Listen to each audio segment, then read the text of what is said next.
Welcome to the Hockey PDOcast. My name is Dimitri Filipovich, and joining me for what's becoming a weekly staple here on the show is my good buddy Daryl Belfry. Daryl, what's going on, man? Excited to be back. Another guy that is a really interesting player to discuss. So we'll see how we do.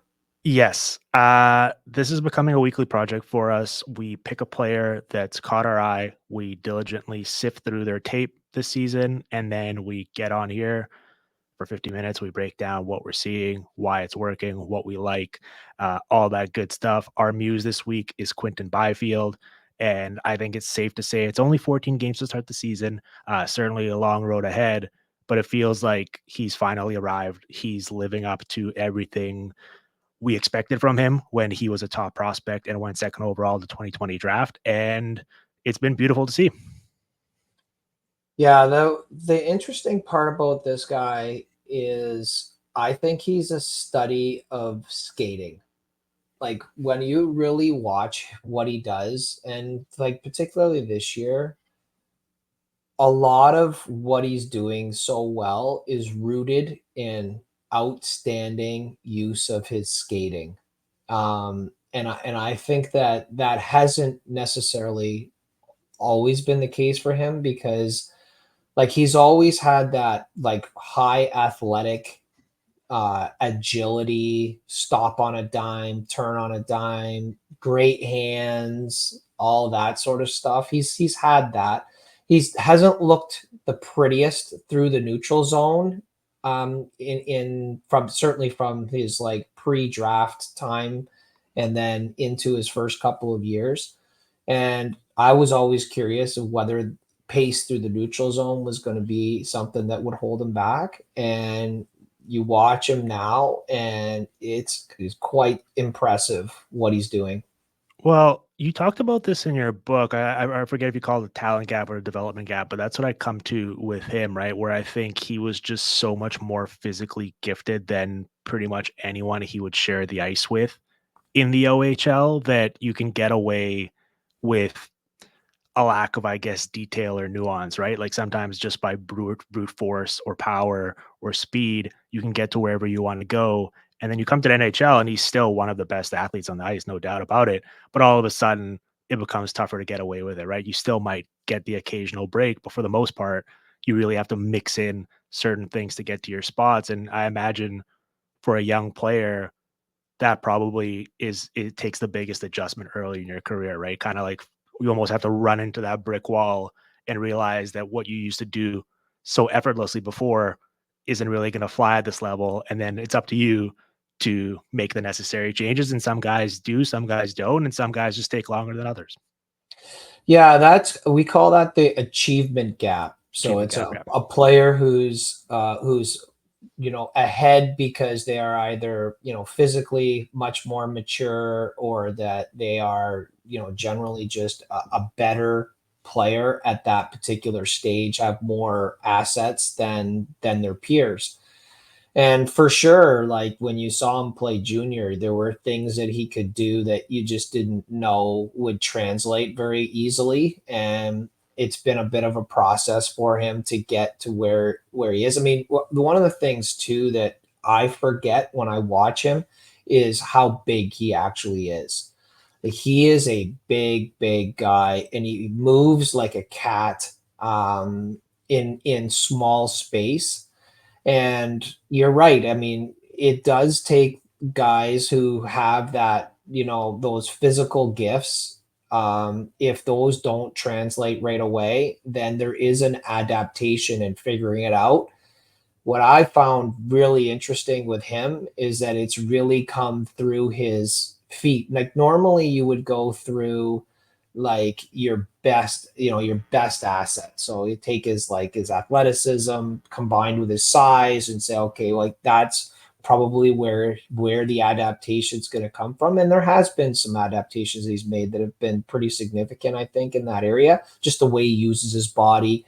But it's his feet, and especially like he's always had that multi-directional, quickness and agility. But this, what he's doing now, is pretty special stuff. And where I really get excited about him is when he is agile in the small space, he's able to travel a greater distance than the player who's checking him.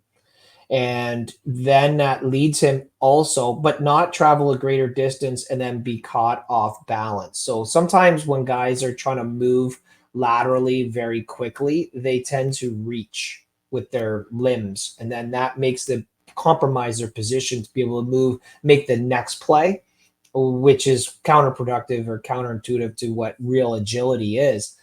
That's not the case with him. He's able to make a quick movement in a direction, and he's able to extend that movement without extending his limb, and then be able to make the next movement that really creates the separation, and off you go. And it's, I think that when I really watch him there, and then when you take a look at the way that LA is plays, there's so much on the wall, like they're dominating on the wall, and his one of the adaptations, not to belabor this answer, but because I have so much to say on this, but his ability with the soft shoulders and soft hips on the wall has really caught my eye. Like, what I mean by that is when he takes a contact, he just kind of rolls with it, and he's able to use that skating. Like when he's rolling with it, he's on a little bit of a turn. He takes the turn, turns it into a pivot or a crossover, and now all of a sudden he's out of there. That type of stuff is, that's why I mean, I think he's a real study in skating. He certainly is. Well, let's get into that. I was initially gonna think that we were gonna start with some of the open ice stuff instead, but while we're on this, let's talk a little bit about that because I think a lot has been made of this sort of roadblock in his way from a development or positional perspective moving forward on this team, right? Because they have Anze Kopitar, they have Pierre-Luc Dubois now after the trade this past summer, they have Philip Deneau, and all those guys are locked up for the next couple of years. I believe Kopitar's extension expires after the 2026 season, so that's a ways away. And a lot's been made of, all right, well, we know that centers are more valuable. This guy was a center as a prospect. You'd like to see that because he provided more positional value there. And I think for especially players this size, like I think of like we saw what happened with Tage Thompson, for example, and I think we've spoken about him in the past where he was kind of he would get stuck on the wall as a winger just because of how like lanky he was and how massive he is as a person. The proximity of people to him up against the wall, they'd be able to kind of like get out the inside position, leverage him, and all of a sudden take away some of his strengths. And then Don Granato comes in, moves him to the middle of the ice, and his game takes off largely because all of a sudden now they're featuring his most impressive skills, right? It's how fluidly he moves at that size, and then his hands and the ability to use that reach and put the puck wherever he wants it. He's certainly a talented player and has puck skills, and we've seen him dangle and do that toe drag and stuff. But with Byfield, it's interesting you bring that up because just watching him, it feels like he's becoming so much more comfortable in those positions where he doesn't really get bothered by someone smaller than him pressing up on him up against the wall. He's already exhibited really nice technique and elusiveness in making a play to get away from there. And that's a testament to his skill and also the development I think he's made because I don't know if I necessarily would have said that previously about him. Yeah, like for me, when you really watch him, like in the wall stuff, like what I see is he has an ability now, like I said, the soft shoulders, soft hips of being able to turn and escape pressure and put people on his back and all that stuff. That's one thing. He's not turning a board battle into another board battle. Like he's turning a board battle into a one board battle that he makes a play off of, and he leaves people on the wall. One of the things that I think he does extremely well is he uses a seal. So he's a big guy, right? And so when you play against smaller players, what they want to do is they want to get into the space between your hips and your hands. So they're trying to attack that space, get in between that space. So as a larger player, that space is a lot bigger. It's a bigger area. And so if you do not have an understanding of how to protect that space, then smaller players can control you because they're quicker and they can just get into that space. They push you against the wall where now you lose a lot of leverage because you get stood up, and then that space becomes a real issue. this guy's not allowing people to get into that space because he keeps the puck closer to his body and he's able to protect that space. And as people are coming and threatening the space, he's also got space between him and the wall so he can turn. So, in other words, like he has some escapability there to go out the other way, Mhm. which is that's a really tough skill when you're tight to the boards. It's high traffic. You're a big 6'4" guy, like that is a very hard skill, and he is doing it regularly. And then he not only is he able to turn and protect that space, but then he's able to get off the wall and do some interesting things because he has excellent hands. And where his hands really show for me is his ability close to his feet, with the puck close to his feet, and then getting off the wall or bringing the puck close to his feet to get out into the next space. And I think that that's a, it doesn't matter who you are, you need to be able to understand how to play on the wall. But a player this big, uh, that is a and as athletic as he is, to learn how to protect the space is and be able to create opportunity to the other side of his body, to me is a massive development, and I think speaks to why he's so good. And playing in LA and how much time they are on the walls and how much they rely on good wall play to generate, especially when they get in the offensive zone. I mean, it's really, now it looks like a perfect fit.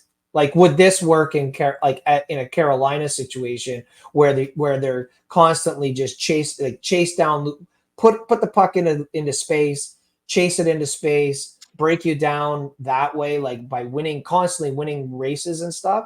This is a much more half court type of offense that they like. I mean, of course, they're good in transition, but the way they love to be on the wall, they're very comfortable in the wall and they almost like grind you. The way this guy is performing right now and how comfortable he is in the space that 5 feet from the wall, it makes you feel like this is a perfect match for him. It is, and that's why I said that, like, regardless of what position he's playing, I think these are very valuable reps for him because even if he does move to the middle one day, and I'm sure he will at some point in his career, these are like applicable skills that he will still be able to tap into, right? Sometimes if you don't really get this experience and then all of a sudden you're put in those positions later on in your career, it's kind of foreign ground for you, right? And it might become more difficult to make that adjustment. He's already shown that he's capable of doing that. And you're right, just the fluidity of it. And I noticed that technique as well, where the agility to kind of quickly, with one step, get around a defender, get the inside position, and then use that frame to seal and then attack the middle. And while keeping his head up and then tapping into some of those playmaking skills he's shown as a distributor, where he's keeping his head up, he's scanning, he's looking for options, he's making a play. Like here, hits the point man, results in Yeah. a goal eventually. Like that's really high level stuff, especially for a young player, right? Because these aren't things that I imagine he ever really had to even worry about previously, right? Like this wasn't part of his resume, and then all of a sudden now doing it, he's passing all those tests.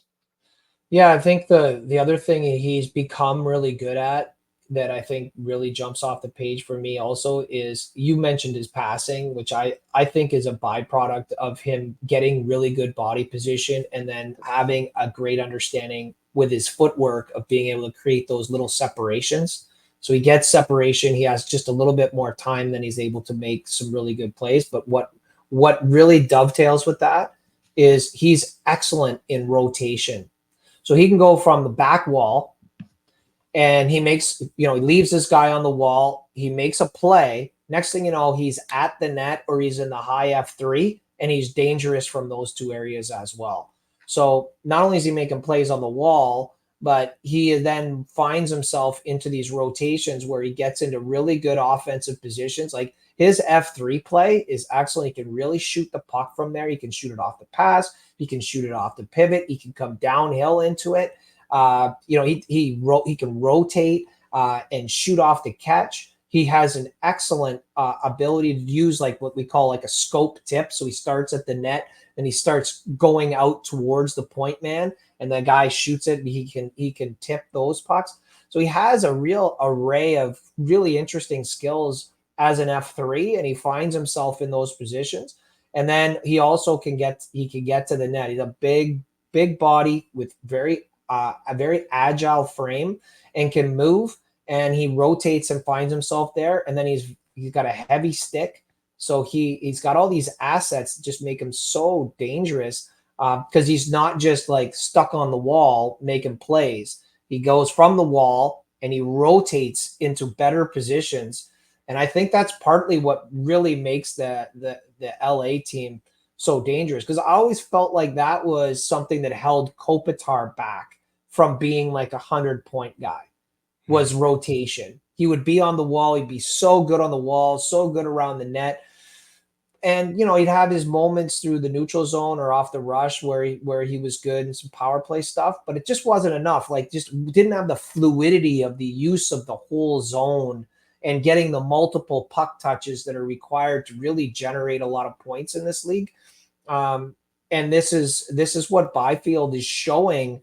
He has that rotational skill and instincts, and the puck starts following him around. So a lot of the clips that we have, he's getting the puck 2-3 times. And that's always a big sign for me that this guy could really pop offensively and find his way into some really interesting numbers. And I'm all here for it. I think players like this are fascinating and really important for us to truly start to understand. Well, he's got 13 points in 14 games so far. 11 of them are assists. He's got a 6-game point streak, and a bunch of them are secondary assists. And I think we typically value primary assists more just because we can more directly trace it to having a hands-on impact on creating the goal.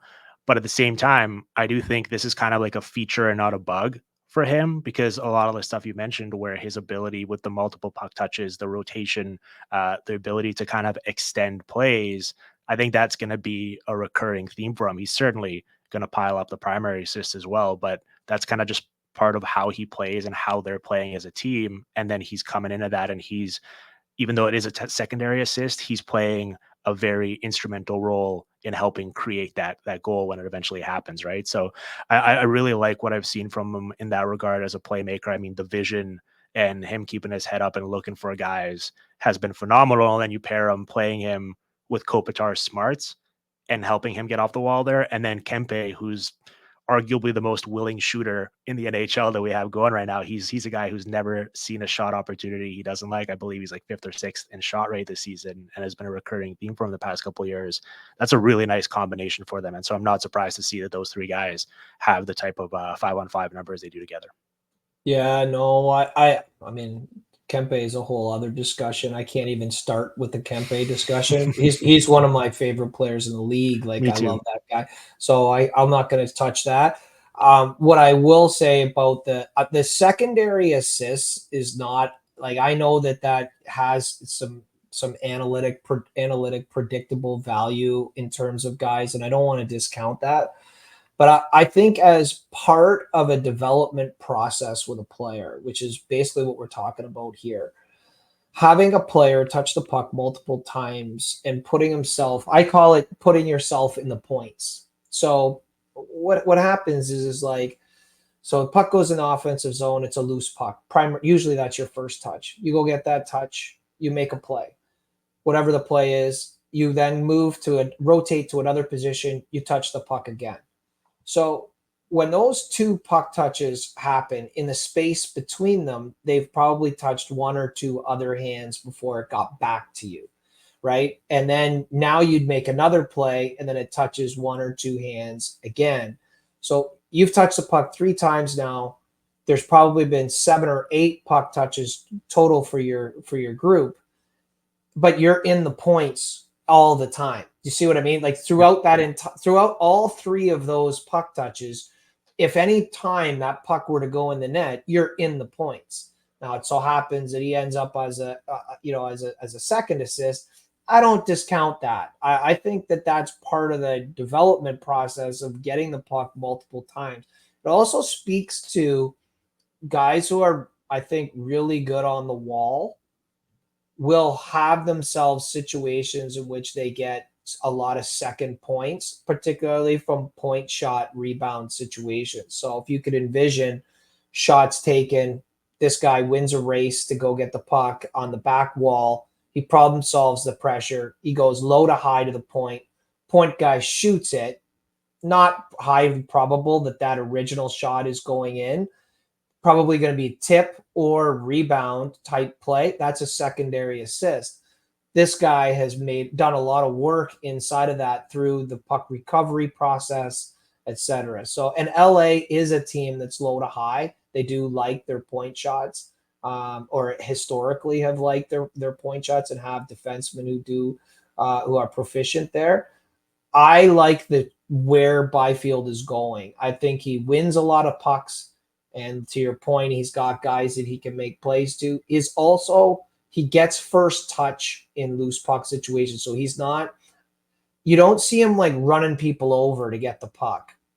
He wins the race to get to the puck, and he gets a first touch, which is a whole different thing. And in today's day and age, there's a lot of value in players who can do that and how much offense that they can generate. So I think it's interesting, and I think that the more he continues to do this, he'll find more and more ways to generate offense in this from these types of positions that he finds himself in.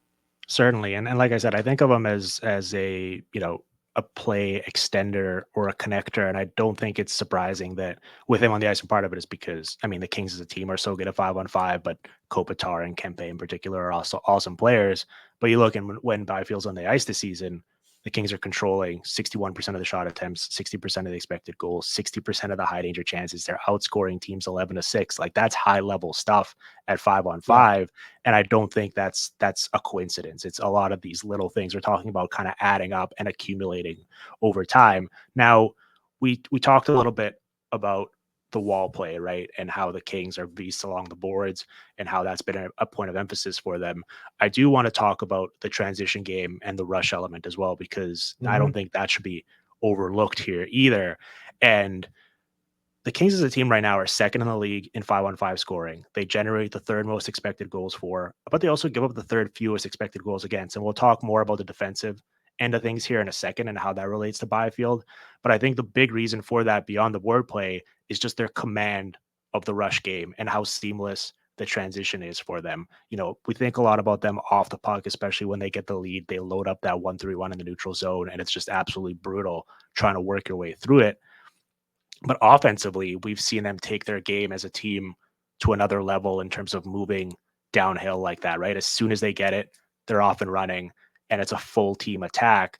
And as we're seeing on the clips here, I think Byfield's ability to leverage some of that speed and kind of open up the ice for them has been really valuable. And now all of a sudden, you've got him and Kempe just flying down the ice. That can be quite a handful for other teams to try to contend with.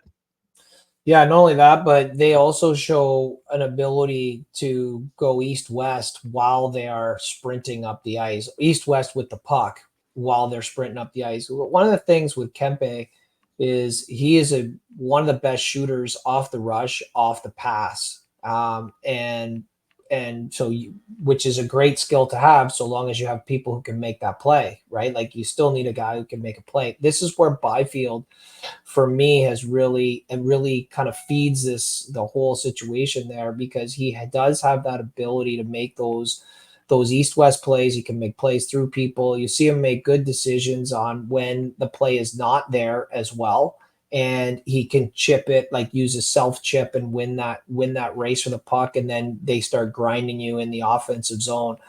One of the areas that I think is a next step for Byfield in his own personal development is more of the command through the middle of the ice and his own personal use of the middle of the ice. And when I say middle of the ice, I don't mean necessarily him skating through the middle of the ice. I mean getting from him off the wall into the dot line, and then being able to go more like dot to dot type plays, or being one crossover away from the middle of the ice if he so chooses. There are times where his passing ability is good. He will use the middle of the ice by passing it there, but he doesn't necessarily have it as a habit yet of just coming off the wall and getting the dot line and getting the middle of the ice, which I think when he's at his best off the rush and the clips that you've chosen, you can see there's a lot of play through the middle of the ice where he's really making things happen.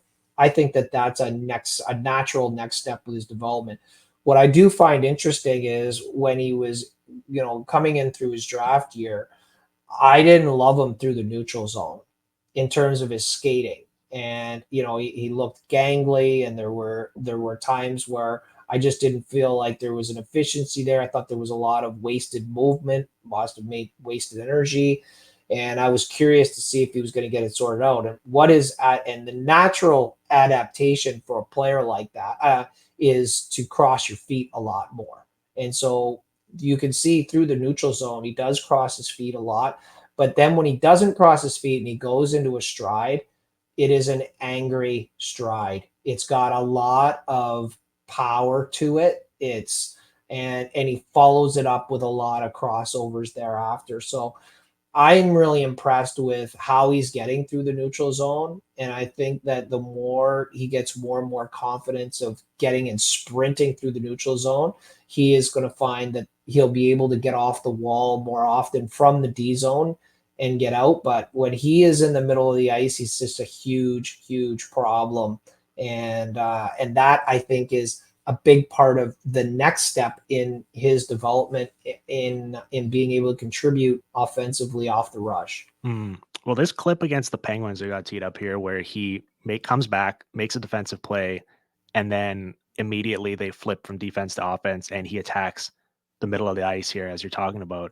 I mean, this is the type of intoxicating stuff where you watch it and you envision like what he's capable of, and there's just so few players in the league that could do something like that, right? And so Yeah. it's very exciting to think about. And as a team, they're fourth in the league in rush shots. They're averaging about 16 of them per game. And it's interesting you mentioned that east-west element and kind of how that's made them more efficient. I think that was such a point of emphasis for them because they've been good off the rush for a couple years now, but I always thought their rush attack was very either predictable or kind of like cookie cutter because it would just be very north south centric, right? Like they would just go downhill and the first person into the zone as soon as they could, they would just shoot. And while that's still more dangerous than most other shots you're going to get over the course of a game, if everyone knows where it's coming from and the opposing goalie can basically the entire way kind of get his position intact, eye you down, and then all of a sudden make that save, you kind of neutralized a lot of why we like the rush attack, right? And then now all of a sudden you start incorporating more of this east west, less predictable, more dangerous. I think that's very exciting, and that's I think a big part of why their 5-on-5 offense as a team has taken the jump it has. Uh, Last year they were like middle of the pack in both goals and expected goals at 5-on-5, and this year they're top three in both. And that was such a when they ran into Edmonton the past couple of years and they could kind of see the talent gap between them and the Oilers and how in a postseason series that really can ultimately be the deciding factor. I think that really preoccupied like what they were trying to accomplish in terms of taking this next step as a team and becoming from going from a good regular season team that wins a lot of games to all of a sudden becoming a true contender. And if this can keep up in terms of that 5-on-5 offense and how they're creating these looks, then I think they're there. Like that was kind of the final step for me in terms of what I needed to see before putting them in that elite contender status. Yeah, and like you bring up a really good point, and that is the develop a team development for rush offense. Largely it starts with their F1, F2. So first guy with the puck, he usually has the puck outside the dots. Well, and now you got to make sure that he makes good decisions on entry. So don't turn it over. Don't try to do anything too crazy. Get it in deep, shoot it. Maybe use F2, who can maybe try to present on the heels of the defender, try to isolate the first defender that you see. F1, F2, go after one of those 2D and try to work together, but you're still only using the front post to the wall, right? So from a goalie perspective and the stress you're putting on the goalie, it's not as significant. Now you develop that. Okay, so now you got F2. He knows he's got to get to the net. He's sprinting. He's an option. He gets the puck every so often. Now you're like, okay, if he can generate that much speed and be a threat to get in behind, he's now building the space that you need to be able to go east-west. The reason why teams struggle with rush offense initially is because their F2 is no good. And he compresses the space at the line. So now you get a really creative forward with the puck, crosses the line.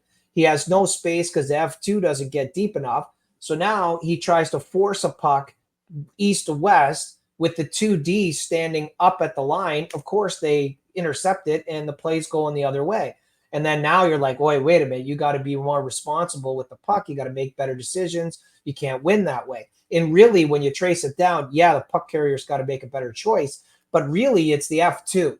And what I think that LA has done is they were so north for so long, right? And that's what north is. It's really F1 and F2 and limit the cross ice passes. But if you really want to score off the rush, you have to go east west. It's got to be a dot to dot type of thing because, or at least you need that threat.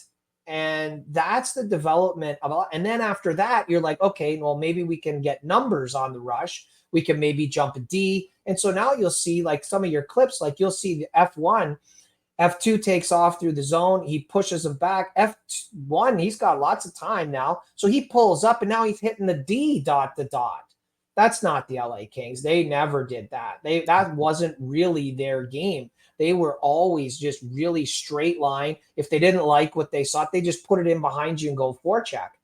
This is a whole different animal now because they are able to get a better F2 that's able to put more pressure on the defender and really create the space to go east-west. Because the dot to dot play has to be insulated and created by the speed and the positioning of F1 or F2 getting to the net. That's what's critical. And I think that's what we're seeing here with LA is that's why these layers are good is because they established that first. Where other teams, the creative guys get going, they don't establish the F2. And so they keep turning pucks over at the blue line. So they're like, okay, don't do that. Let's get it in deep. So now you take the puck out of those skill players' hands. So you're really working backwards now. When these guys, I think, have done it right in their approach to like get the F1, F2 game down, and then we can open it up a little bit more. That's what you're seeing. And they remarkably do it without really cheating. Like they do it the right way, right? Because I think you could get out in transition, but if all of a sudden you're just coming, if other teams come back, if you don't score and getting the same look back, it's kind of, diminishing returns because it's like, all right, what did you ultimately accomplish? Unless you have just truly high level shooters and you're going to expect to bury more of your opportunities than your opponent will. But for the most part, you want to at least see some sort of gap there in terms of how much you're creating versus giving up and making sure that you're doing it the right way. And they do that. I mean, when that line is out there with Byfield, Kopitar, and Kempe, so far at 5-on-5, they've generated 51 rush shots. They've only given up 25 of them themselves, right? Like that is a massive gap between what they're creating and what they're giving up the other way. And so I wanted to tie that now into the defensive element as well, because I've been really impressed with Byfield's work there, just purely in terms of how they've just let him free as a disruptor, right? Like using some of that speed advantage that he's shown to hound opposing defenders, to attack them, try to cause disruptions, cause turnovers, and just you can almost see at times. You mentioned how big and fast he is, and that combination.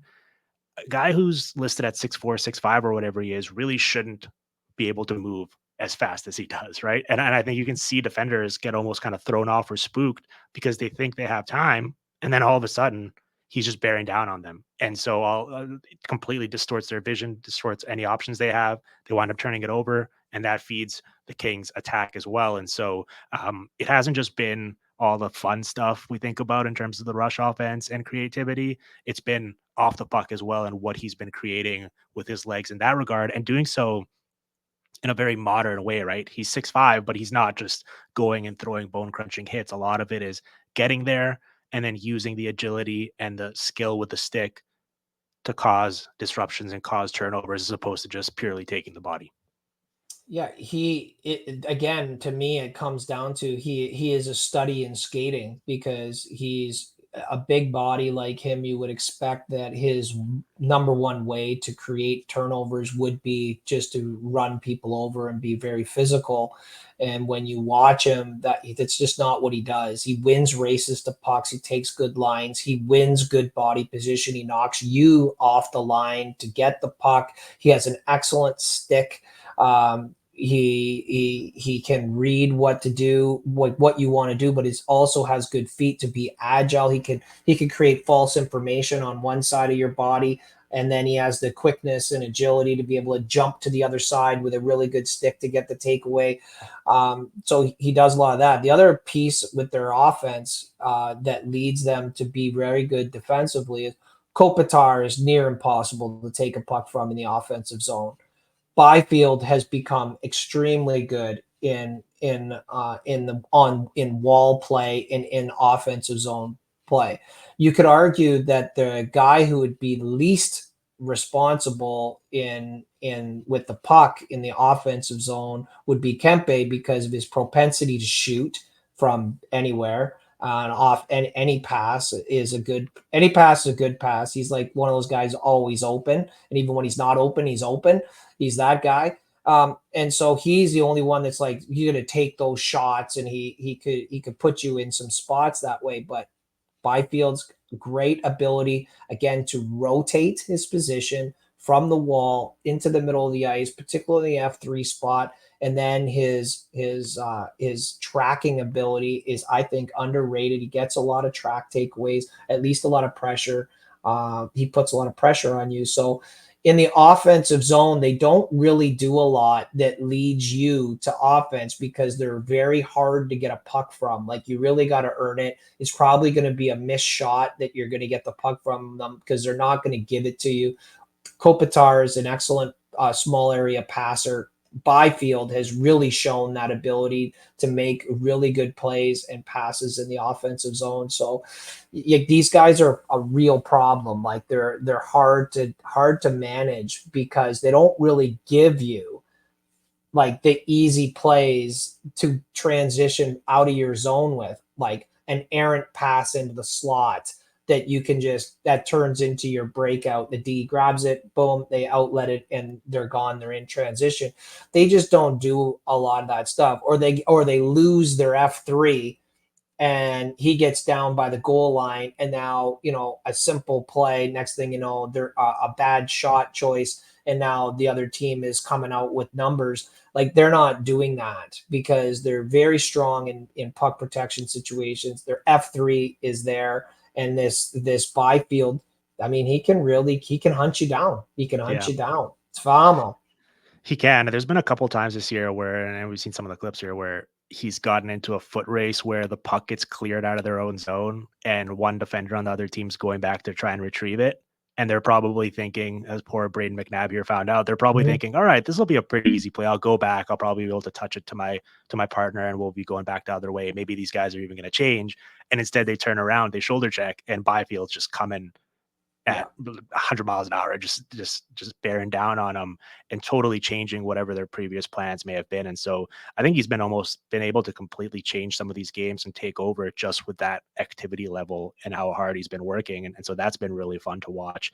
And I think the NHL released their player tracking stats at NHL Edge, and they've got him as like a 98th percentile skater in terms of like speed bursts and how fast Mhm. he's skating. And I buy it. I mean, that shouldn't be the case for someone who's as big as he is, but when you watch him play, that's exactly what he's been doing out there. So, yeah, no, it's really cool seeing how you can disrupt games and he's the common theme we keep coming back to here is it feels like this season he's really found a way to just leverage a lot of these physical skills he has into functionality, right? Into stuff that puts his team in advantageous positions. Even if he's not the one directly benefiting from it, it's helping move them in the right direction and set the table for his teammates.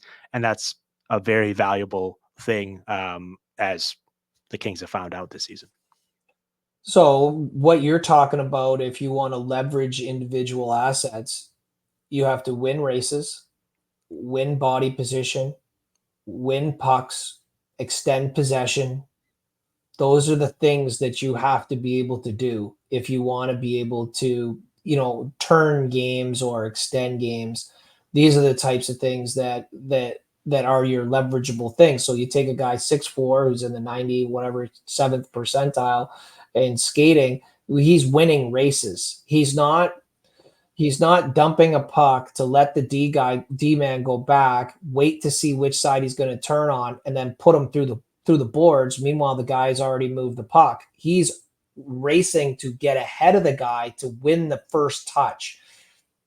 When I started to really understand first touch, it really changed everything, because when you study first touch on a just if you just took a retrieval situation altogether and you just said, okay, I want to just take a look at the success rates of defensemen versus forecheckers, and I'm only going to look at first touch. It is alarming, the amount, like the correlation between first touch and success rate.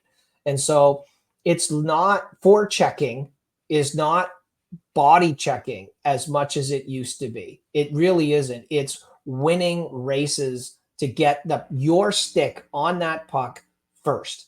That's what it is, and that's what happens. And so that's related to also how you dump a puck in, or the routes that you take on a shot, like on a loose puck, the route that you take to try to get body position, and then the physicality once you get there, because a lot of times you're not knocking the guy into the boards, you're knocking him off the line to the puck, and so that you can have exclusive access. And that's what I think we see, is the way he's able to leverage, his size. Is To me, his skating is phenomenal, the stuff that he does. And that's why I think if you ever wanted to study someone's skating, take a look and their development in their skating, and like what it should look like to be able to leverage your skills in this way. Looking at him playing, his draft year in Sudbury, and then watching him play now, and just look at the difference in how he utilizes his skating to create these things that I just mentioned.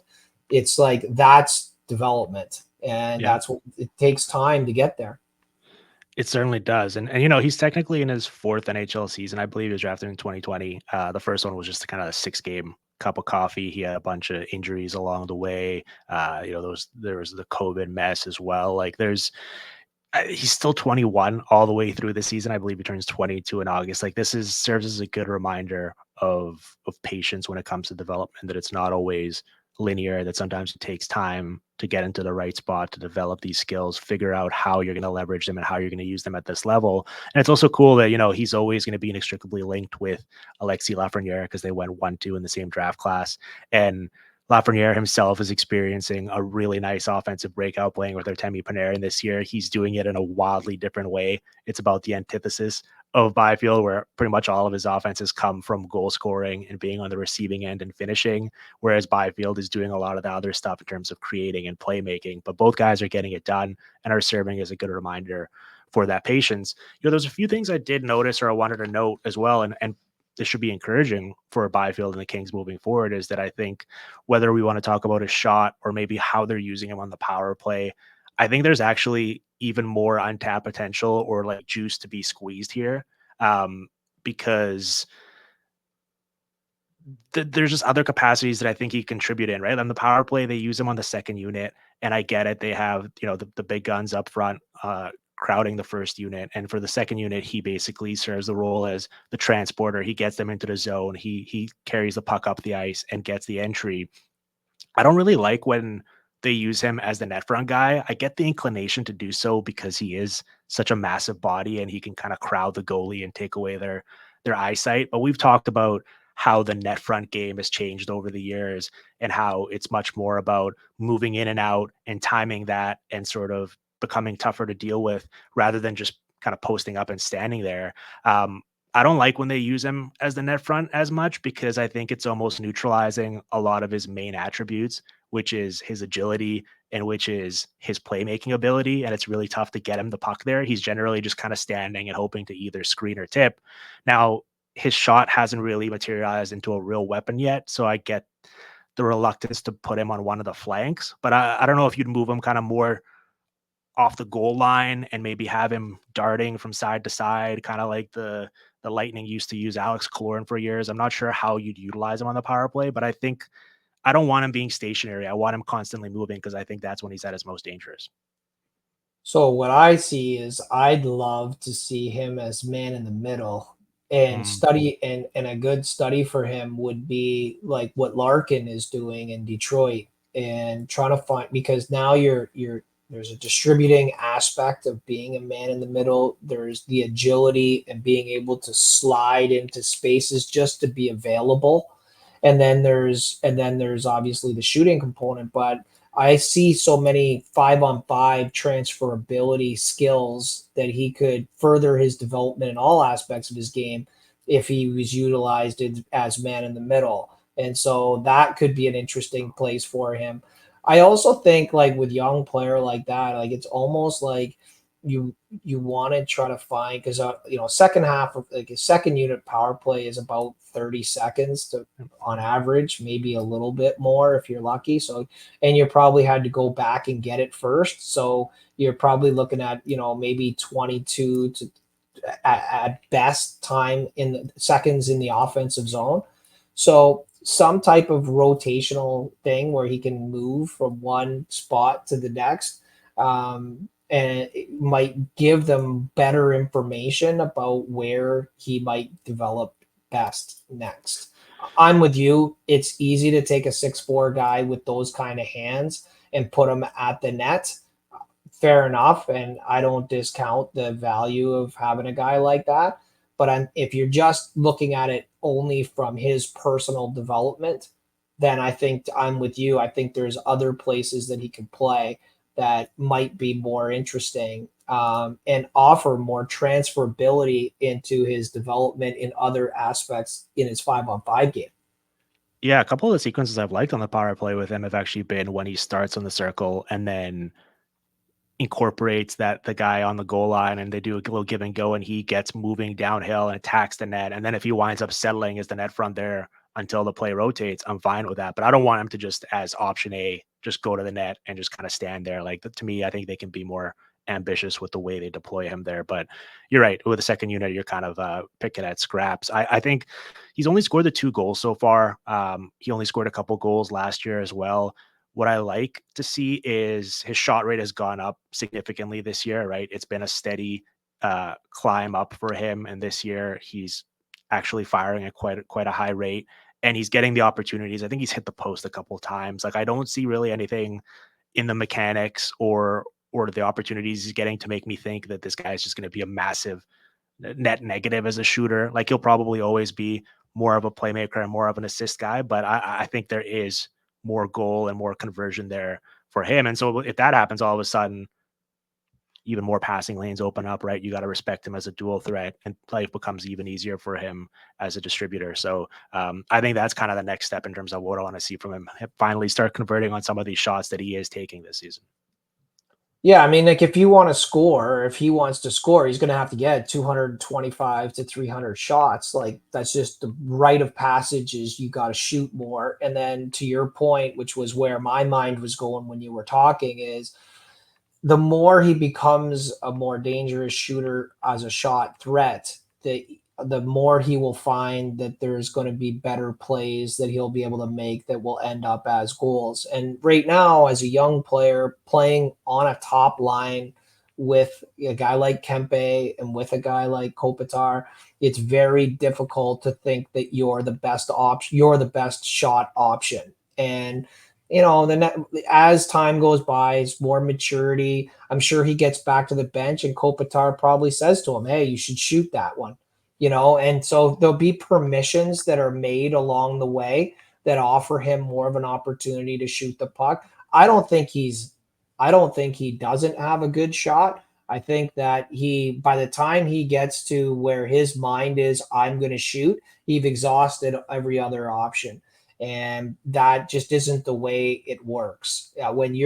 When you've arrived at, okay, I've looked at every shot, every pass option available, none of those are available. Now I'm going to shoot. You're looking at shooting from a real deficit in terms of trying to generate opportunities. So I think for him, It's just going to be a steady climb of him choosing to be a shot option. And the other thing is learning to shoot off the pass and learning to do a better job of landing on the net and finding those secondary opportunities around the net. Those might be another way for him to at least get started in scoring a lot more. Awesome. Well, I love that. Daryl, this was a blast. I could probably go for another 50 minutes on Byfield, but we got to get out of here. We're out of time today. Fun as always. Thank you for taking the time. People can go check you out at Belfry Hockey and watch all the little clips you keep posting on a daily basis. Those are really fun to watch. And we will be back here again where we'll pick another muse and we'll get back in the lab. We'll grind the tape and we'll have some fun here shortly. So, Daryl, this is a blast. Looking forward to chatting with you again. Take care and thanks for coming on. Thank you again, and can't wait to do the next guy.